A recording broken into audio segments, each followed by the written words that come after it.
რატომ არ დაელოდეთ მწვანე შუქის ანთებას? კინაღამ მანქანამ დაგარტყათ.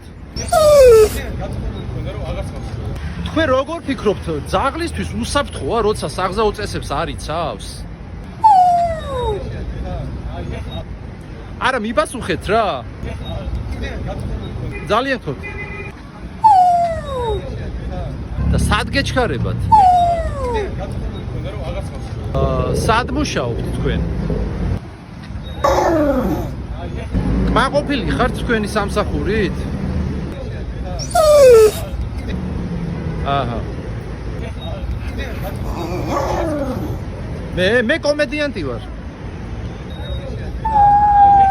რა ვიცი, ხან ისე ხან ასე რა. თქვენი სახელი თუ შეიძლება? კარგით. მე მიშა ვარ.